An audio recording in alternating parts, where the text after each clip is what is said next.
over at BangTheBook.com, we got all these college football games previewed for you to go along with Danny Vorgs' NFL power ratings and model projections, daily NBA, college basketball, and NHL insights, including Parker Michaels' daily NHL piece.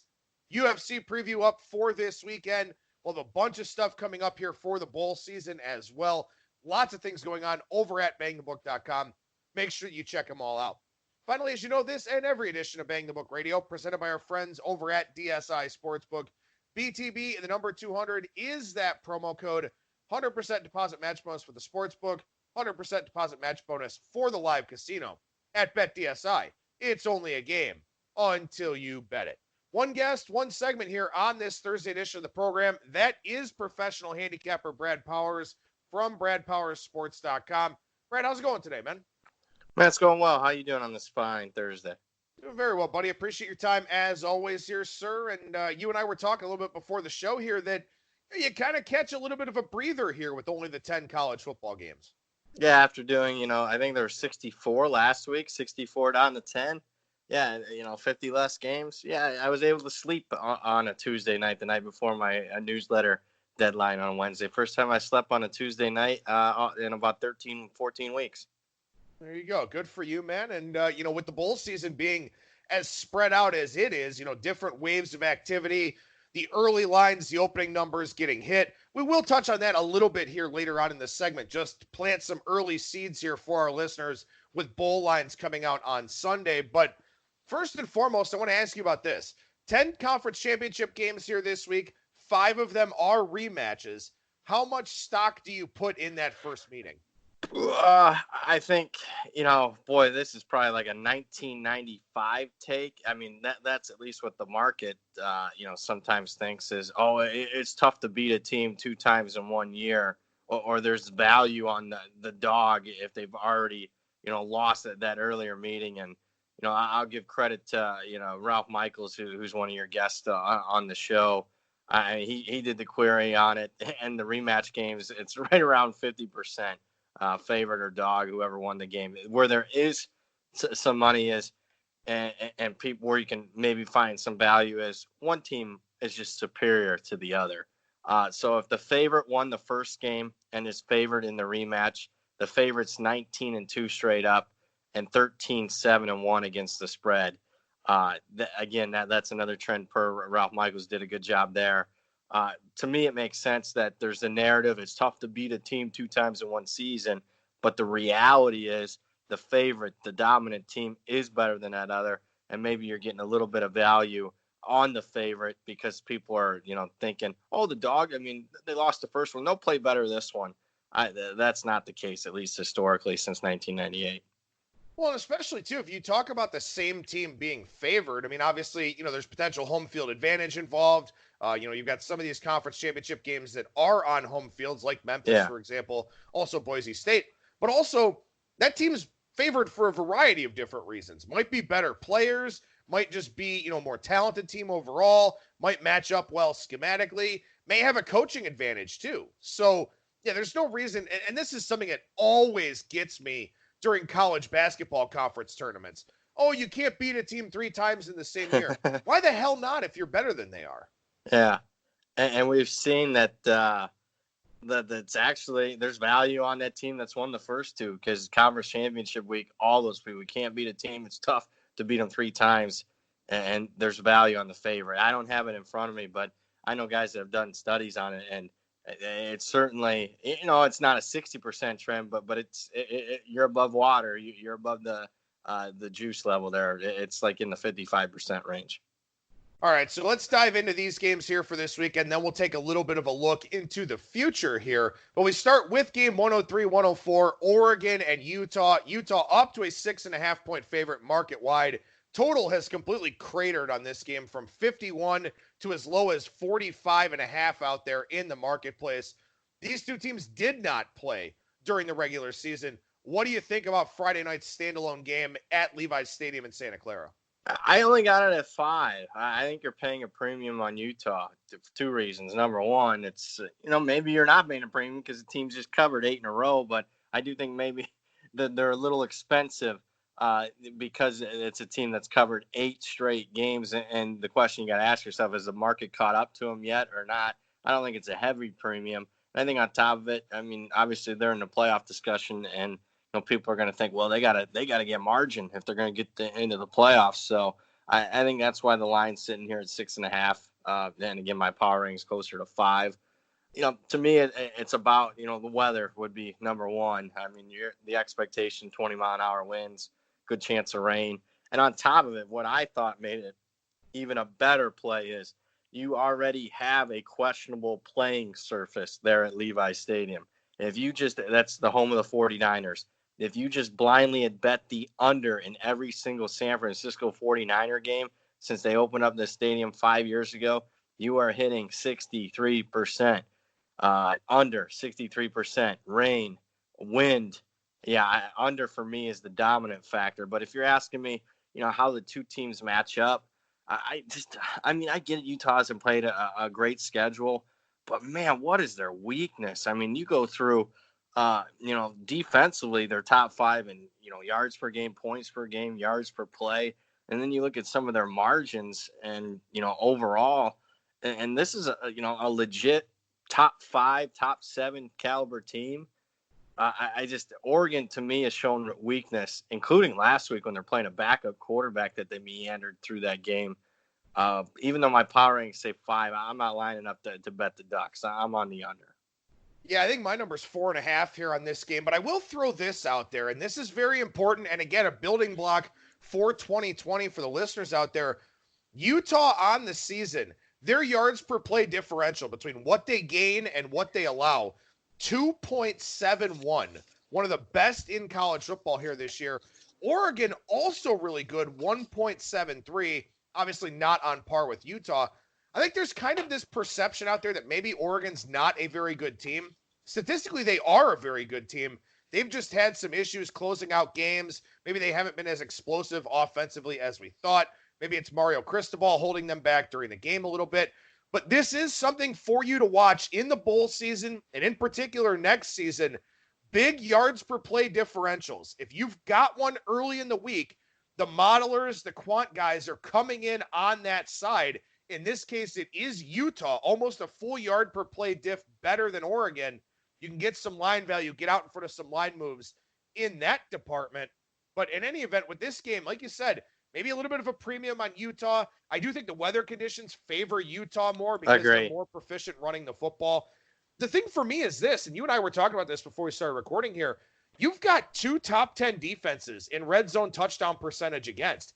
This total's moved 5.5 points by and large because of the weather forecast. This thing may be a stone cold under no matter what.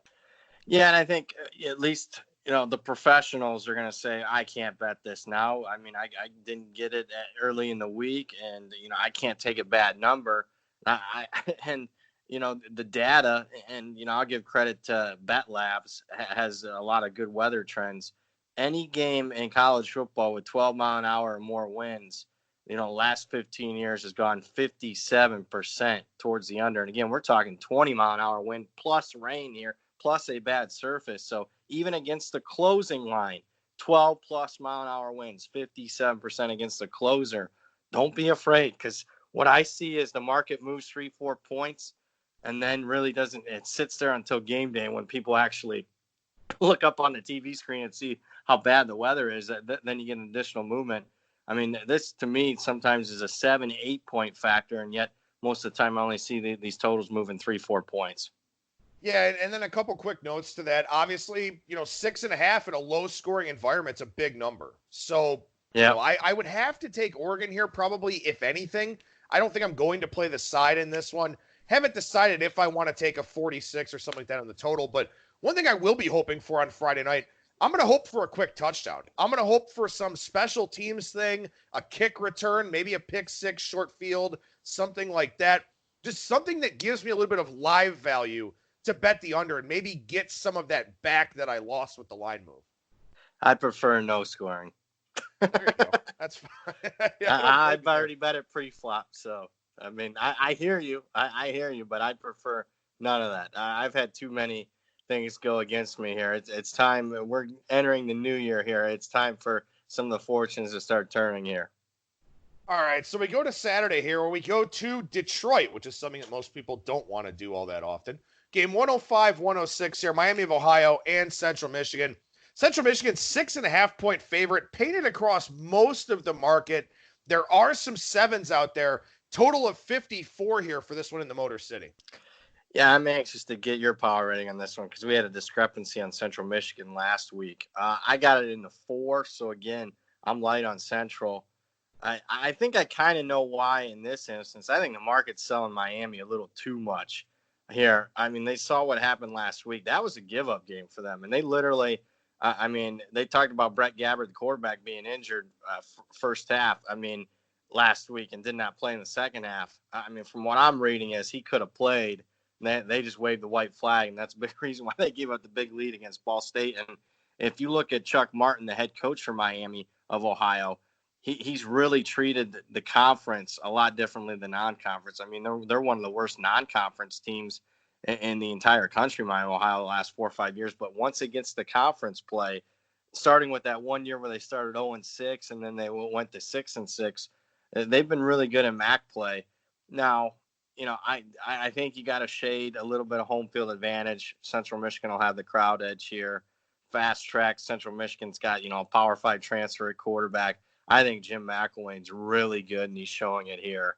That this is a guy that probably should be a Power 5 head coach and is sitting here in the MAC. I don't have a play, even though my power ratings are strong in Miami, Ohio, Adam, I'm not lining up to bet them here. What I do lean with is the over. You look at Central Michigan's offense, that's where they've really done a lot of their improvement, and especially lately once they've gotten some consistency, because they had a couple guys injured early in the season. They've been firing away. The 40-plus points is nothing for them at this point, and I think the total here is a little bit short.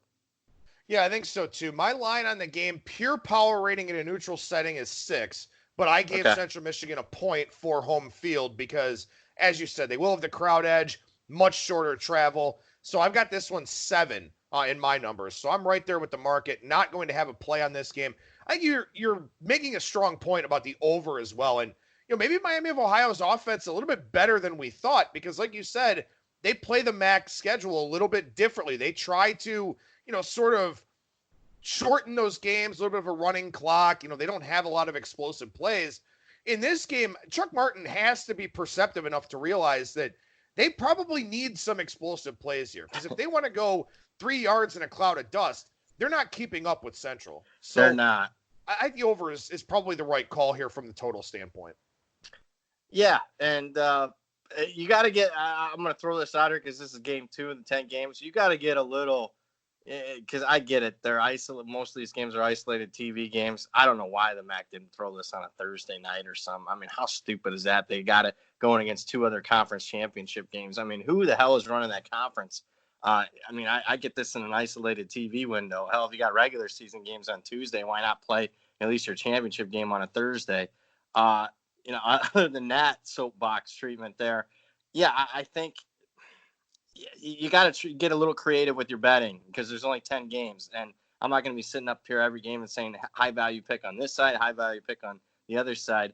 You got to start looking at, and you got to do this in any game throughout the course of the season. But I get it. People want to watch these games and they want to have a little bit on it.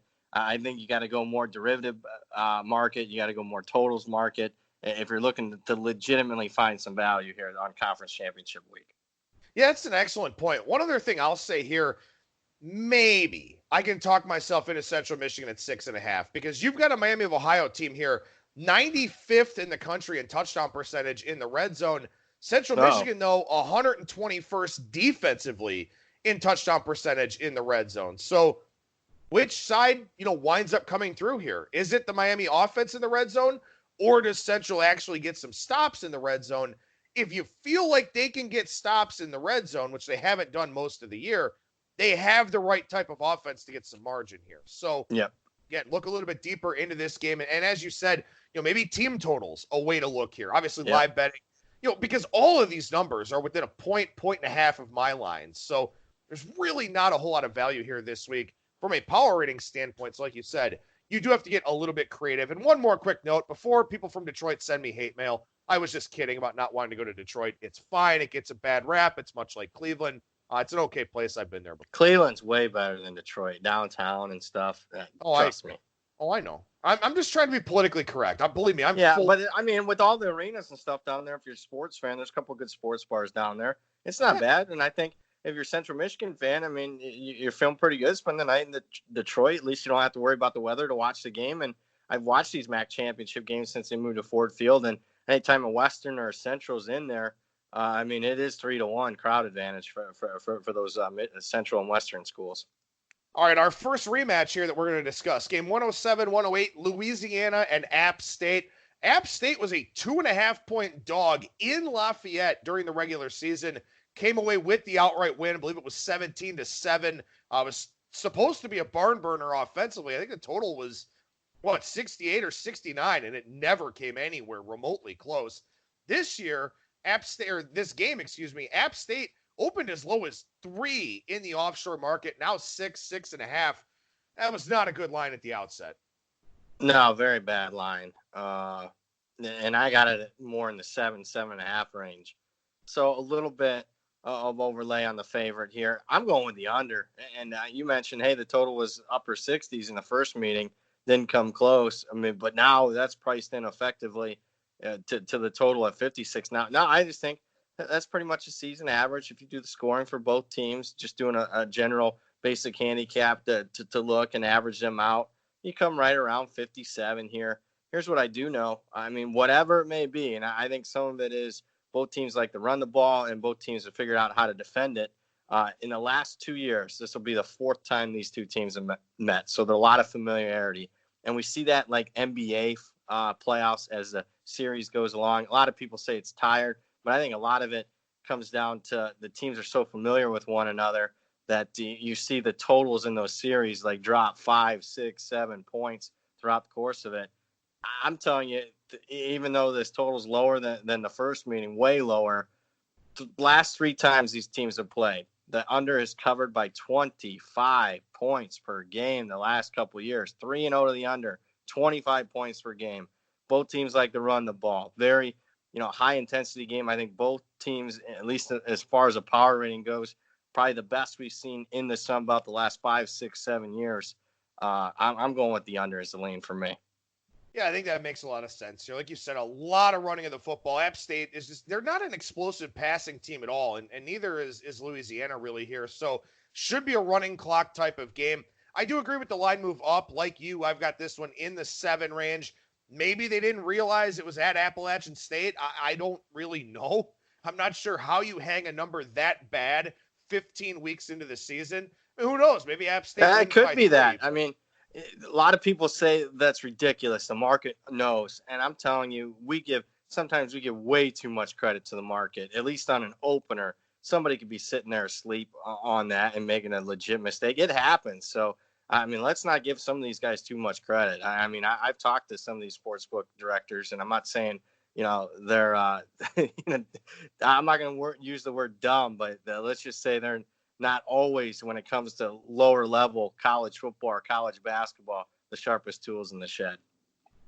And I think this is one of those games too. And in fact, I talked about this both on a video over on our Bang the Book YouTube page and also the week of the game here on the show. When Louisiana was taking all that money against App State and they were getting all that love and they have a very proficient running game, it was almost one of those handicaps to me that was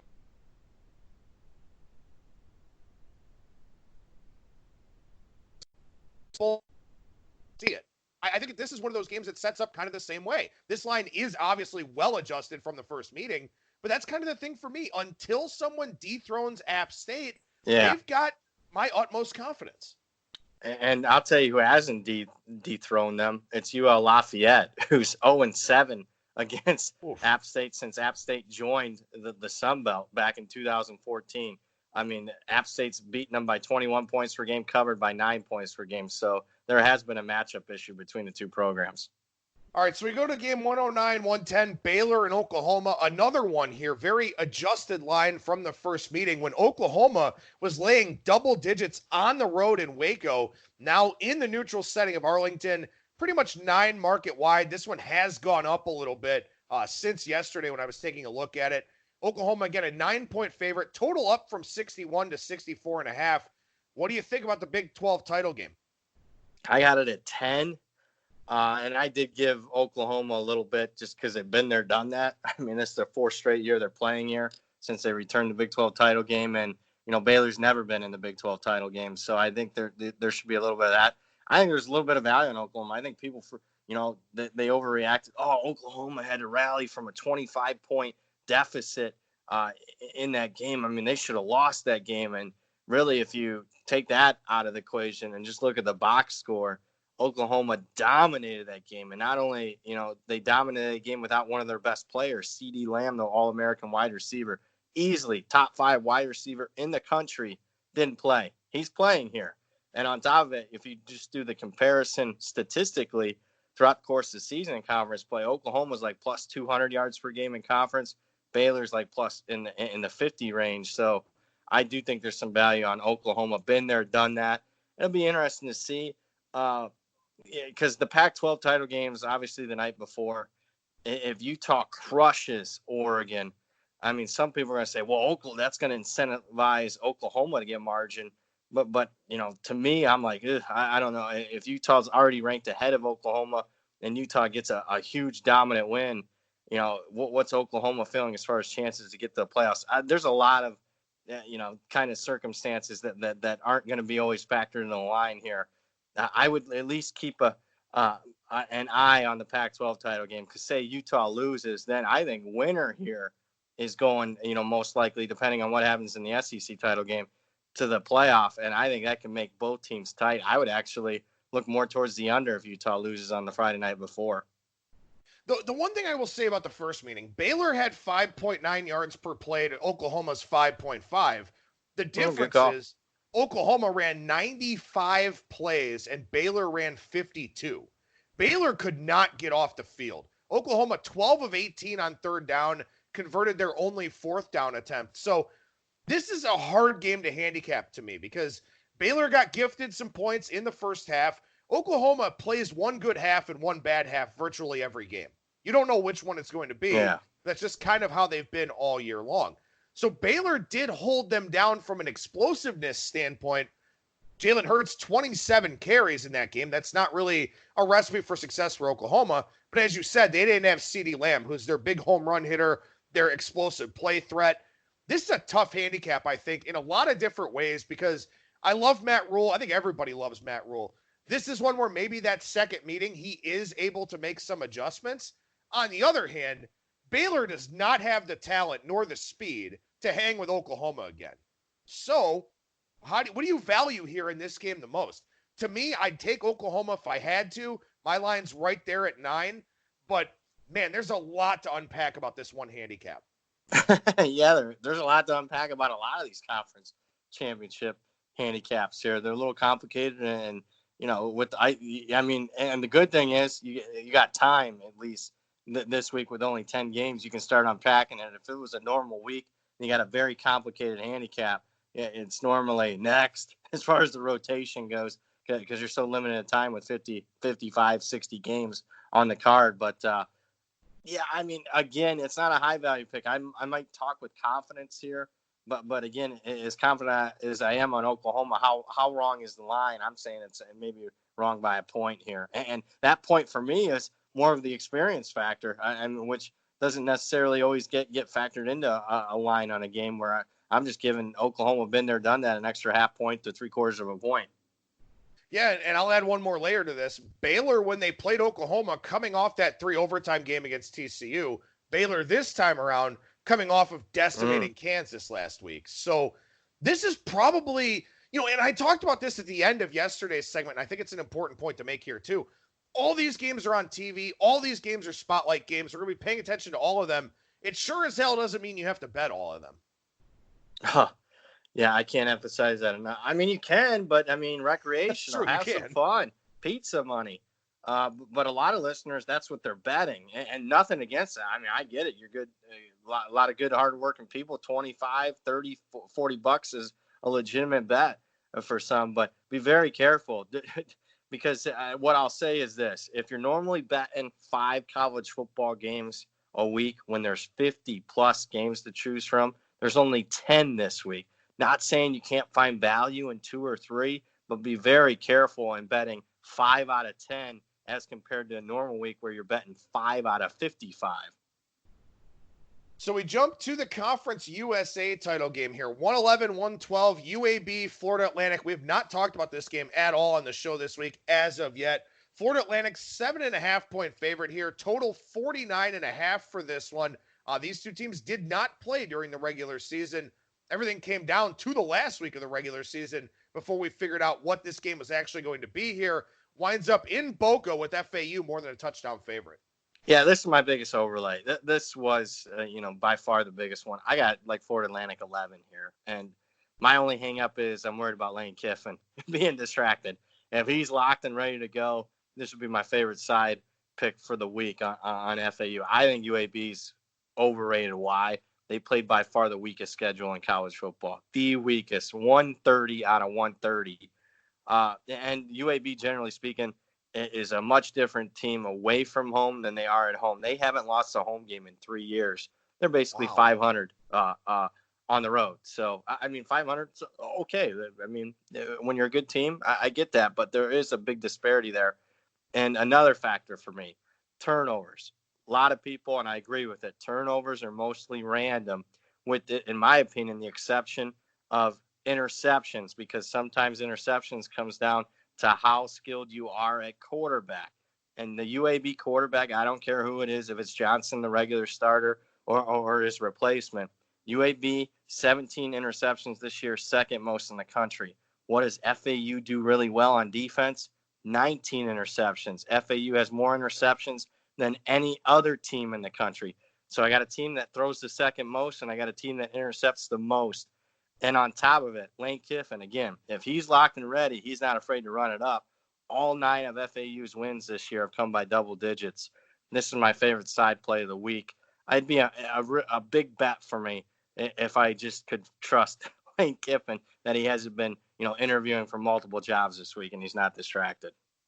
That's a difficult question for both sides here in this game, because the job that Bill Clark has done at UAB has been exceptional. To rebuild this program, to infuse this level of talent, he's getting a lot of sniffs from a lot of athletic departments around the country too. We know Kiffin is. I know we've seen Arkansas is kind of interested in him. That's been kind of the big story here so far. That is a tough thing, and kind of an unknown here a little bit about this handicap. A couple things for me. One, my line is 6.5. So you and I are very different on this game. Well, we talked about this a little bit with UAB a few weeks ago. Maybe it was even last week. I gave them a lot of respect because they weren't good offensively against Tennessee, but they did hold Tennessee down on defense, which is what UAB has done all year long. So I do respect that. What I don't respect is I don't even know who's starting at quarterback here for them. Tyler Johnson's been hurt all year long, didn't play last week, still got the win that they needed. UAB may not score much in this game, and FAU is a very different team than they used to be. They're not as explosive on offense, but defensively, they're stouter than they used to be. So maybe I just have this game power rated inaccurately. I'm not going to take UAB. I'm going to respect your opinion here with the Florida Atlantic side. If I had to play it, I would go that way, but not a game that I'll probably end up on. But it sounds like you've got, like you said, your strongest side play of the week here. I do, and I do think there's going to be, and it might be a little on the square side, because if people are going to be betting it, I'm guessing they're going to take the favorite. They're going to take the known commodity, which is Lane Kiffin. And I think, the sharper squares are going to be on UAB. I'll say that. And the fact that, they at least are aware of Bill Clark, because he's gotten some play nationally the last couple of years. And then on top of that, you're going to say, boy, I'm going to take the hook here with a really good defense in UAB. I'm going to argue, I get it, Tennessee, but Tennessee's not setting the world on fire offensively. They're averaging like 22 points per game. So how good was it? But UAB's defense looks great because they haven't played anybody. And keep in mind that the best offense they could have faced in conference play was Louisiana Tech, but Louisiana Tech that game didn't have their starting quarterback and their starting wide receiver. No, those are all fair points. And also something I've been hearing a lot in the NFL here is that, defensive stats, defensive metrics are more of a byproduct of who you play as opposed to the true talent level of your defense. And maybe that's the case here for UAB. Yeah, a.k.a. the New England Patriots. Right. And UAB, I mean, yeah, they're 5th in yards per play allowed. The teams ahead of them, Utah, Georgia, Clemson, and Ohio State. But, UAB has played nowhere near the schedule of anybody that's around them in that yards per play allowed department. So, hey, you know what? I mean, like I said, I will defer to you here on that one. And when we reconvene next Thursday, we'll see what winds up happening in that game. How about this one? 113-114, Cincinnati and Memphis. Memphis, 9.5-point favorite, though we are seeing some 8.5s at Pinnacle and Matchbook. Kind of intriguing, as those are two of the sharper offshores. Obviously, last week, these two teams just played. Memphis, a 14-point favorite, failed to cover. Cincinnati going back to Desmond Ridder here this week at quarterback.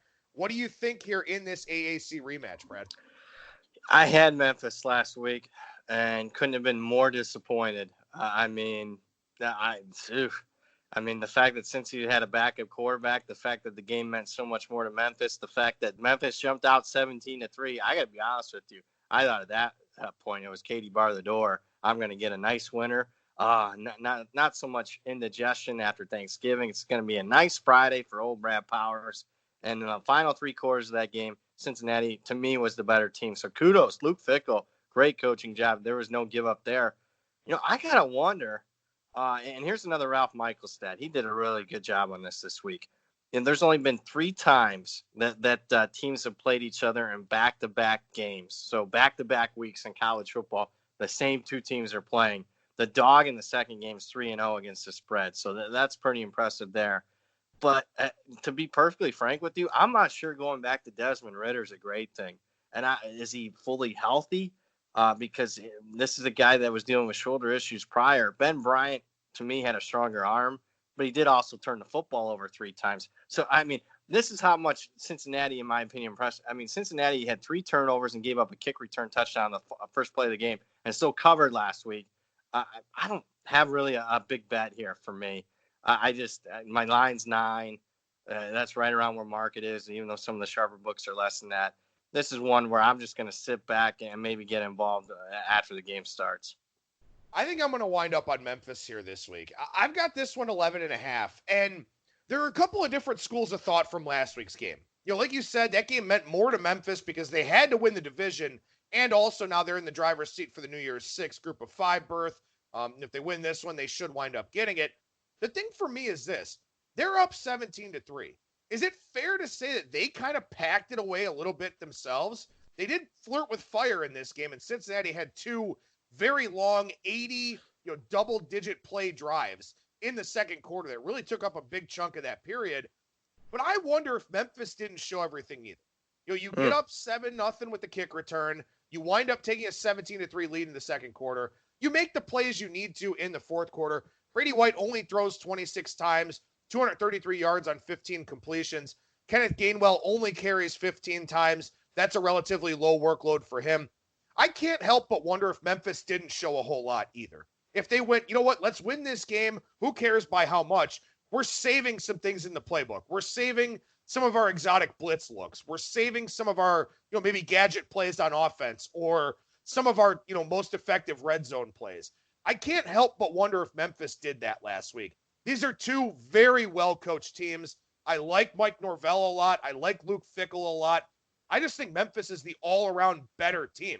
Keep in mind here, Cincinnati has now been outgained in 7 of the last 8 games. They've won 6 of them. The only game where they outgained the opposition, UConn, who absolutely blows. I think Memphis wins this game and does so comfortably. There you go. It sounds like that's going to be on the Golden Nugget card, sounds like. Especially with Ridder back, because I agree with you. I don't think that's the right move. He can't possibly be healthy, after a week off, after all the talk about him and his performance late in the regular season. And I'll say this, if you do believe that teams, Memphis particularly was holding back, and we can argue if Cincy was or not, do we go over? Because when teams are vanilla, a.k.a., NFL preseason, we see those totals lines. We got a total here sitting, in line with at least what the score was in last week's game. Do we go over? Yeah, that's a good question. That's a real good question. Doesn't look like weather is going to be too much of a factor in Memphis this week either. So, not necessarily a bad idea there. How about game 115-116, where a lot of people are going to be interested in the over? Hawaii and Boise State. Boise State, 13.5-point favorite. Total on the rise a little bit, 64.5, a stray 65 out there. The first meeting had a whole hell of a lot of points to it. What about this one this time around on the Smurf turf? Yeah, my number's 14. So again, not a high value pick. If you ask me what would you prefer to bet, I'd probably be Boise State. I went against Hawaii pretty big the last couple of weeks and come up short. So I'm in no need to go 3 for 3 in this instance because I was way wrong on both of those. I would be square too and lean with the over. I just matchup wise, I don't see Hawaii defending Boise State. You look at Boise State at quarterback. Jalen Henderson's been okay for him. Now, I mean, Bachmeier's out again, but Henderson, to me, at this point, it doesn't move the needle for me. He's got 9 touchdowns, one interception. He's played several games in a row, so no major downgrade for me there at quarterback for Boise State. And, Hawaii, it doesn't matter who's the quarterback there. I mean, I'm guessing with Cordero banged up a little bit, they'll go with McDonald. I mean, the guy that's, has a majority of the snaps the last couple of years. I do like the fact that Hawaii's been there, done that as far as they've seen the blue turf. But I think 14 is a really fair number. But if push comes to shove, if it's entertainment bets for me and it's $20 pizza money, I'm going favorite and over here. I'll be square. Yeah, my line's 13.5, and I'll be totally honest with you. Even with that 28-point spread in the ACC title game, this is the least intriguing conference championship game to me. Nothing excites me about this game. I feel like I've kind of seen this movie before where Boise State, does wind up playing very well in the tail end of the regular season on into the conference championship game. And they throw a scare into some really good Power 5 team in a bowl. That's almost, it's almost like Groundhog Day for this team. They're not going to lose. They probably win by 14 or 17 or something like that. Probably falls somewhere near the number. Probably falls somewhere near the total. I don't see anything that excites me either way about this game. And given the other games that it's going up against, Georgia LSU and Cincinnati Memphis, I probably won't even pay too much attention to this one. No offense to either team. I agree. And I think it's intriguing that the two teams that, or at least I guess since he's out, but the two teams that have the best chance to get that group of 5 bid are playing at exactly the same time. What would have been interesting to me is if we had those championship games stacked where one was before the other, then I could handicap some motivation depending. I mean, if Memphis wins, they're in as far as a group of 5. But if Memphis, say, played an earlier time slot and lost, to me that incentivizes Boise State. Hey, we win this game, we're going to the Cotton Bowl.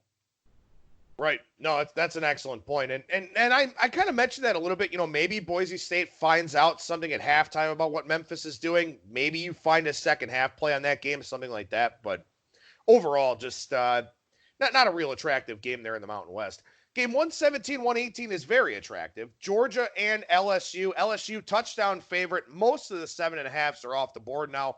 Total anywhere from 54 to 55.5, depending on the juice you want to lay. I mean, look, this game means everything to Georgia. Not as much to LSU, but obviously they still want to win the SEC. What do you think here, man? I'm on Georgia. I mean, I get it. The injuries are an issue. Cager out for the year. I mean, he's their top wide receiver, the second wide receiver suspended the first half. Top running backs, banged up a little bit. Looks like he'll play, but it could be ineffective. I mean, offensively, Georgia's been a mess already, notwithstanding the injuries. But I'm just going to, again, and this is going to sound like a broken record, been there, done that. I mean, this will be the 4th time they played in this facility the last couple of years. LSU's never played here. Georgia, in my opinion, has got the better defense with some margin, although I'm a little scared. I mean, I'm hoping not to see the LSU defense from last week. I'm hoping it's the LSU defense from a majority of the season. I think Georgia at least has the advantage at the line of scrimmage. I'll take Georgia here. I mean, I even factoring in the injuries to my power ratings, and I downgraded Georgia about a point. I only got about 5.5 here is my line. So I'll take the 7, and I have bet the 7 on Georgia. Pure power rating is 6 for me. I'm giving Georgia a point for home field. They're in Atlanta. Again, like you mentioned, familiarity with the venue, and maybe that's even a little bit low in terms of home field advantage. So in that respect, I do have Georgia, in the +5 range here. So a little bit of an overlay, but a couple of burning questions for me. One, I don't like this Georgia offense. They cannot spread the field well enough. LSU, they have some issues on defense, certainly has issues defending the run, giving up 4.3 yards per carry in SEC play. If Georgia can run the football, control the line of scrimmage, keep LSU off the field, they got a good chance at covering 7. If they can't, find me a passing attack worth really anything that Georgia's faced this season. Florida with Kyle Trask, maybe. Kyle Trask has played very well this year. They're not nearly as explosive as LSU. Kentucky can't throw a forward pass. Missouri didn't have Kelly Bryant, who wasn't very good anyway.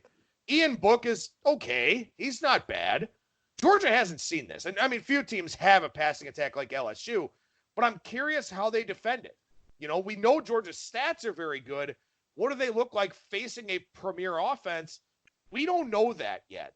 So there are way too many questions for me to play this game. I'll obviously be very interested in it, but I don't think I'm going to have a bet on side or total here because I think there are too many what-ifs that affect, both varieties of bets. I agree with you. It's tough. I did take a stand on Georgia early in the week, but it is a concern that LSU, without a shadow of a doubt, is the best offense they've seen. Did you get 7 on that one? I did get 7. I thought, it won't. It's not going to go to 7.5. It goes Were 7.5. So stations and all them had 7.5 out there then? Oh, obviously, I'm not saying I bet 7 when there were 7.5 available. I'm saying on Sunday when Circa had 7, I'm like, I think that's a little steep. I think that line closes 6.5. And I still think there's a good chance it closes at 6.5. I did not expect it to go 7.5. So I took a bad number. No, it's not a bad number. It's the consensus number that's out there for the most part. But I agree with you. I think there's a very good chance this does close 6.5 because this probably ends up a little bit of a sharp versus public split because I've seen people talking for 4 or 5 weeks now about Georgia beating LSU.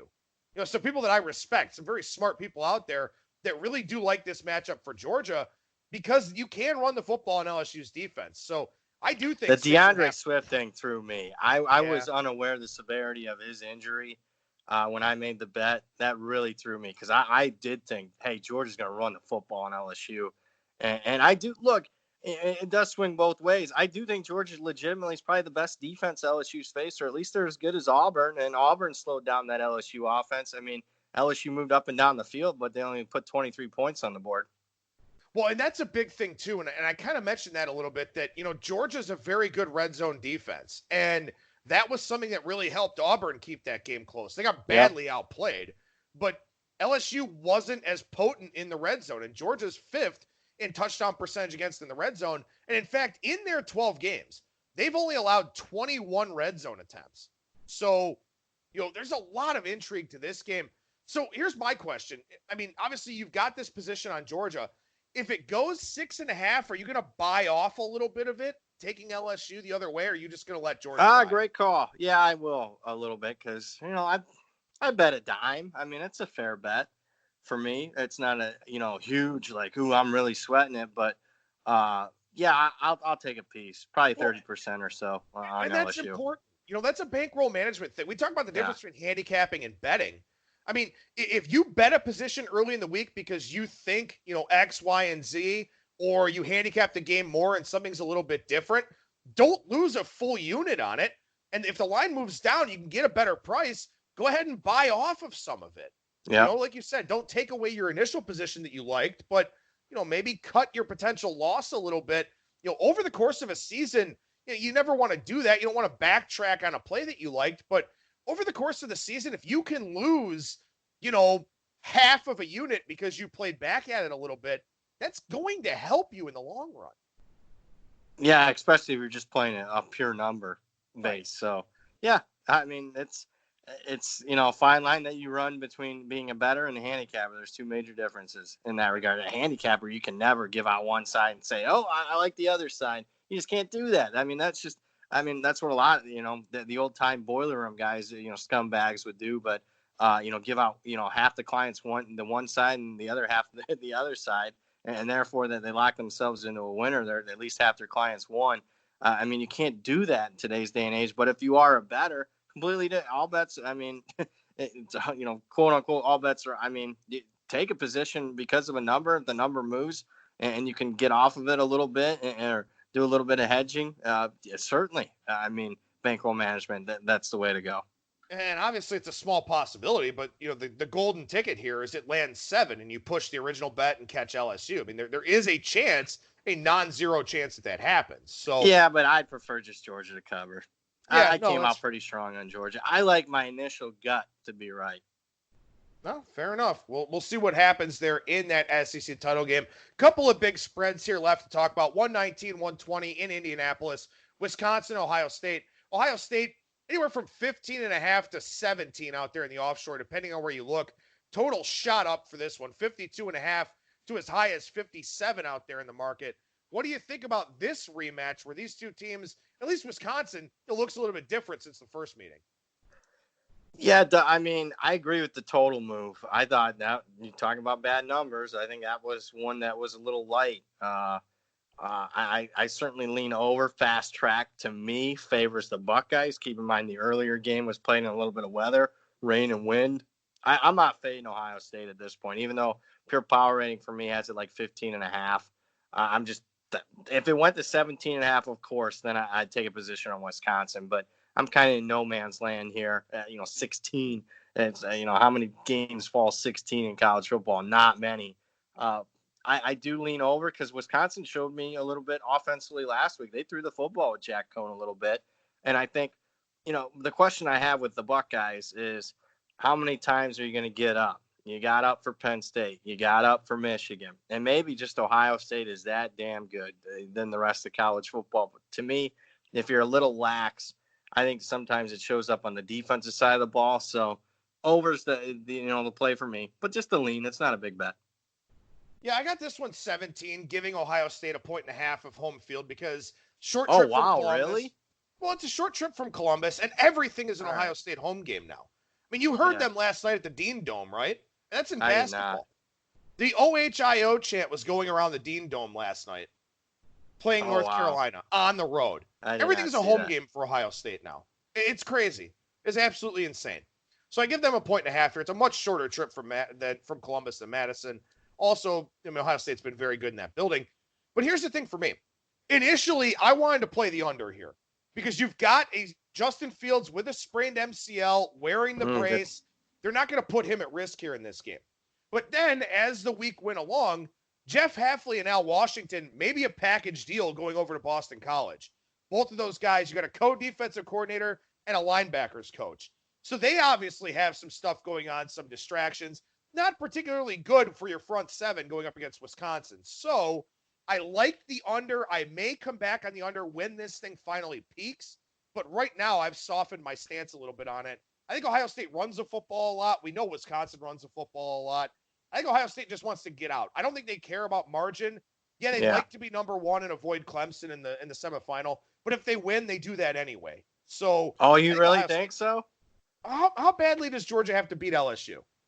You mean LSU beat Georgia? Yeah, my bad. Yeah, if they beat them by 14 plus, I mean, I think it's going to be tight. But you have to send Ohio State to Arizona, right? Yeah. So they'd have to be number one, wouldn't they? Yeah, I didn't think of it that way. Wait, Fiesta right? Always gets one. I thought it's geographically, it's whatever preferred for the number one team. Oh, maybe it is. I guess we'll find out. I'm not sure. I guess it's something I have to look into. But I don't know if Ohio State want to, if they're playing at Utah, because I think it is the one team's choice. I think it's the school's choice. Whoever's won, because I remember Dabo, like him explaining why he picked certain places in the past, and I'm pretty sure it'll be Ohio State's choice. And if it's Utah, do you want to play in the Fiesta, or would you make Utah travel across the country and play in the South? Yeah, that's a good question.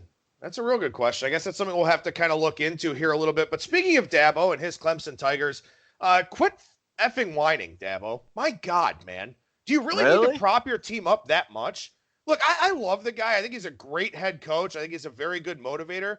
But for God's sake, man, quit crying poor about your team. The ACC sucks. Get over it. You're a 28-point favorite in your conference championship game. I'm tired of hearing him complain about everything. probably won't have much to complain about here this week because this team's going to win. Just a matter of how much they do it by.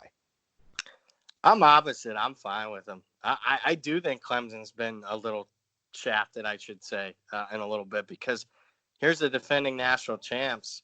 I get it, they haven't played anybody, but you can only play the teams on your schedule. And the fact that you're the defending national champ and you're 2 field goals away from being 11-1 against the spread, I think there has been too much of an overreaction. I think he's a little, upset about, I think a majority of the people on the street haven't watched a lot of Clemson football this year. They don't watch blowouts, so people just don't watch that. And I think 75% of the people on the street are going to talk. What's your lasting impression on Clemson? Oh, they almost lost to North Carolina. I don't think they're as good as last year's team.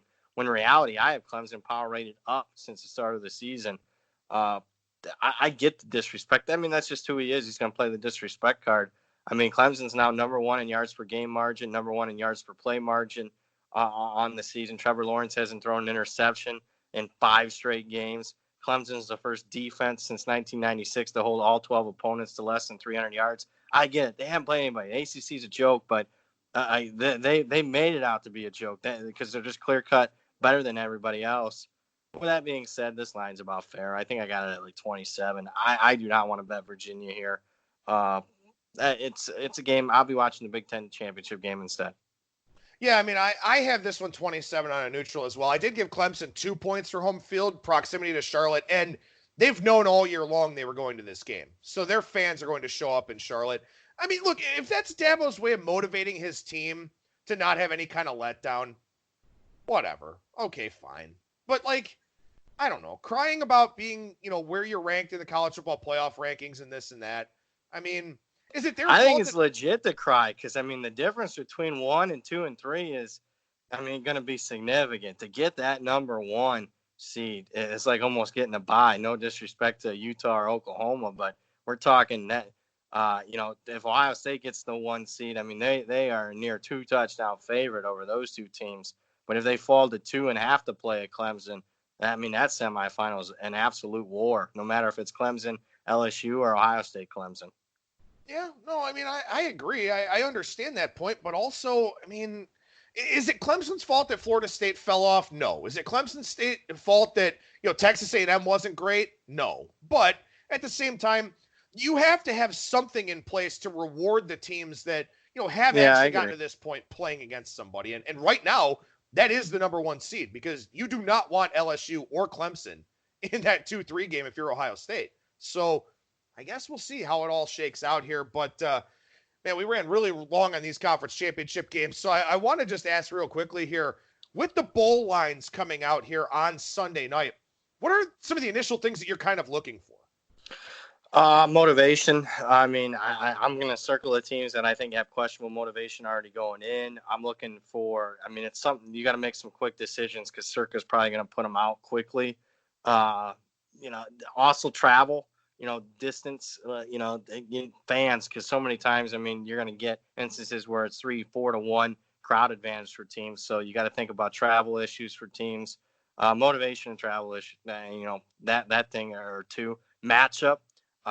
Quickly, I'll try to have like an Excel spreadsheet. A lot of times, the strength of schedule disparities. When teams are playing a bunch of the same opponents in conference, a lot of times you're going to have similar strength of schedules. Come bowl season, you're going to get teams that have played the 30th toughest schedule, and then you're going to get the other team playing the 110th toughest schedule. That doesn't always get factored appropriately in the line. A lot of moving factors, a lot of moving variables, but let's just put it this way. I think bowl season is my favorite time of the year to make some money. I'm pretty confident in my ability to make money in bowl season more than any other time during the season in college football outside of those opening season win totals and opening game of the year lines in the summer. Yeah, absolutely. I'll echo everything you said. I'll throw out again something I mentioned earlier on in the show, the yards per play differential. You're going to get the modelers that play on that with these opening lines. So that's something you want to pay attention to. And then also, too, I don't know if it's going to be a blind fade necessarily, but I would expect money to come in against every MAC team on the openers. Yeah. The AAC struggled out of conference a little bit, especially when they played Power 5 this year. So if you get any of those types of meetings, that's something where you may see some line movement too. Conference perception also plays a pretty big role in the line movements. Pac-12 has been horrible in bowl Yes. games last 3-4 years. They'll take money against them, even though I think the Pac-12's overachieved this year. So we'll see. Maybe there'll be some value, not at the opener, but all that anti-Pac-12 sentiment that'll be there. I think I'll talk myself into playing on a few Pac-12 teams come later, because we got a couple weeks here. Let the line settle a little bit, and I got an inkling that I'll find maybe some value on Pac-12 teams. Particularly, here's one team I'm going to tell you I'm going to bet on. I don't care who they're playing. Washington. 2 factors. Obviously, last game for Peterson, so I think they'll be up for it. And then the fact that they already have their coach in place, he's already part of that staff. There's going to be no loafing in any of those bowl practices leading up to it. And I already think Washington's underrated to begin with. Washington is a team I'm looking to bet. Yeah, no, I completely agree. I think it's a very good one to isolate here. And again, keep in mind, there will be a lot of coaching changes throughout the bowl period, interims, all that type of stuff. We'll cover it all, here on the show, and also cover the interims over at BangTheBook.com. Brett, let's spend a few quick minutes on the NFL here. I apologize we ran so long with the college side of things. Game 135, 136, Denver and Houston's kind of interesting. Denver gets that win with Drew Lock. Houston, of course, a very emotional win for Bill O'Brien over the Patriots. A big win for that team, too, in terms of the playoff picture. And here they are laying 9 this week at home against Denver. Houston's obviously clearly the better team, but is the spot enough to maybe take the Broncos here? Yeah, I think it is, but I'd look more Denver first half because I'm not sure I can trust Drew Lock, and we saw him in the second half last week only throw for 11 yards. So full game, I get a little concerned with Drew Lock, the new Denver quarterback. So if it is a little bit of a flat spot and you got a really good defense in Denver, I think take the Broncos more first half and maybe sprinkle a little bit on the money line. Plus, I think 240 or around that you can find first half Denver. Yeah, I like that one. That's a good look there. How about the marquee game here this week? 137, 138, San Francisco and New Orleans. New Orleans now a 2.5-point favorite. Very interesting to see this one blow right through the key number of 3 early on in the week. It was even 3.5. Now it's 2.5. What do you think?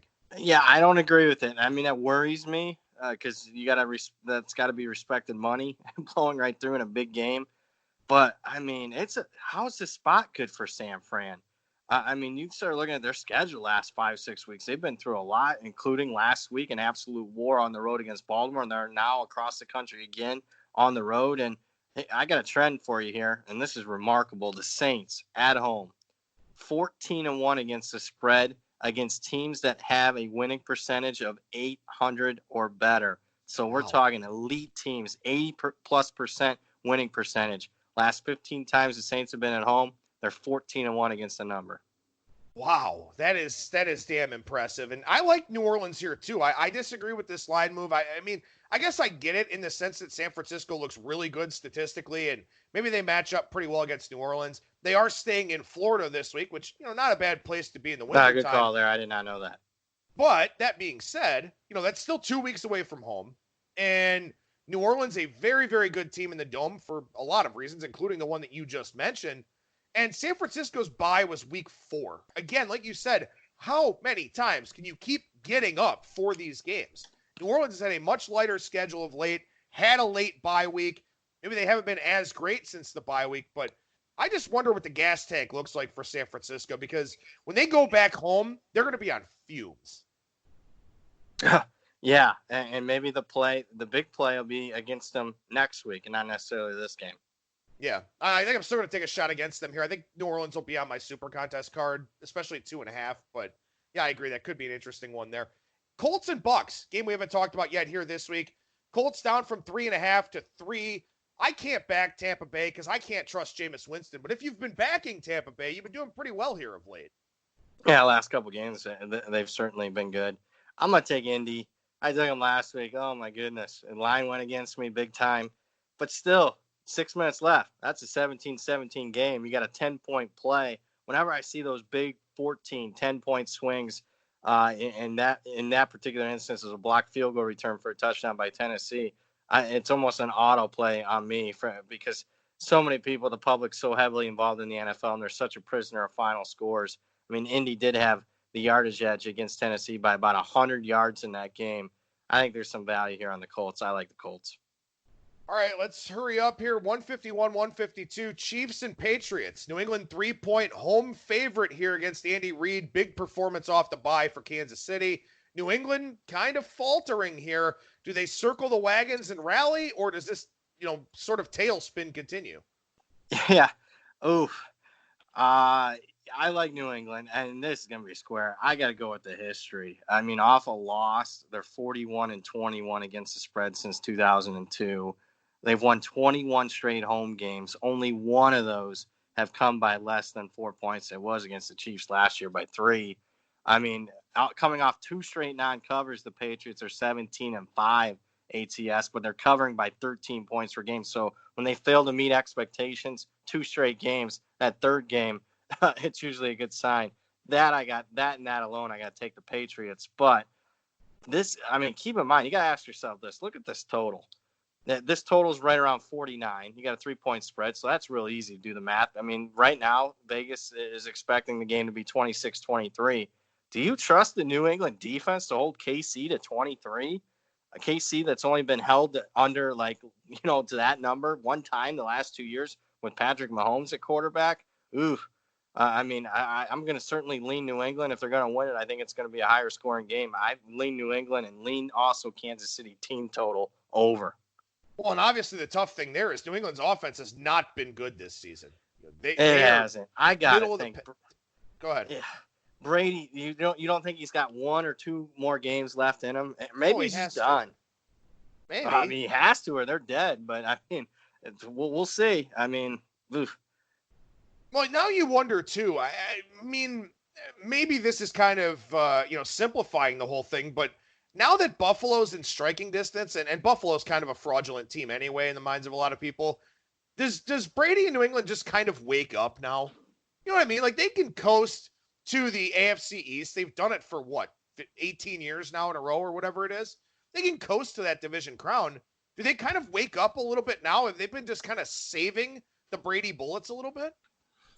Maybe. I mean, I don't know. I mean, I'm not going to question Belichick. I mean, I do think he's still, I mean, and the trend lines are still there for him as good as ever, even against the number. Maybe they have. We never really are for sure know what the game plan is. I do know that their whole goal is to be performing at the highest level come January. So, I mean, if they lose this game, then they're starting to be in a tie with Buffalo. I know they got the 1-point win over them already. Yeah, I mean, there's starting to be issues here where they can lose control of even having the first round bye. All right, one last game to hit on real quick, and I appreciate you sticking it out with me here. I know we ran really in-depth with the college football stuff, but always love having you on the show here, man. Seattle and the Rams, Sunday Night Football, 157, 158. Flip favorite scenario. Seattle goes from a 2.5-point favorite to a 1-point dog now for this NFC West showdown. I agree with the move. Bad number. I mean, we talk about the NFL market is. I agree, it's the most efficient market, but still there's mistakes, and you could have gotten this even on Monday. The Rams catching plus points. I mean, to me, statistically speaking, the teams are almost dead even. It's just the Seahawks have been one of the most fortunate teams. Forget this season. We're talking the history of the NFL when you're 8-1 in games decided by 7 points or less. If you just knock it up a point to 8, they're 9-1 in games decided by 8 points or less. Statistically, they're equal. The Rams nearly beat Seattle in Seattle, the earlier meeting. I like the Rams here. Brad Powers, professional handicapper over at BradPowersSports.com. What's the story over there right now, man? Yeah, just go to BradPowerSports.com, and you can download all past issues of the newsletter if you want to check it out and see what I'm all about. I mean, there's only one last week remaining as far as college football goes, but you still got 4 weeks left in the NFL. And plus, bowl games. I put a star-rated pick on each and every one of the bowl games, 39 of them this year. And also you got the NFL playoffs. If you want to get covered for every single football game played starting this week, starting tonight through the Super Bowl, you can check out the Powers Picks newsletter for $49. That's for the entire rest of the season. $49, BradPowerSports.com. And, of course, make sure you follow Brad on Twitter at Brad Powers and the number 7. Brad, appreciate your time as always, man. Thank you so much for joining me. We'll talk to you again next week. All right. Sounds good. Thanks for having me on.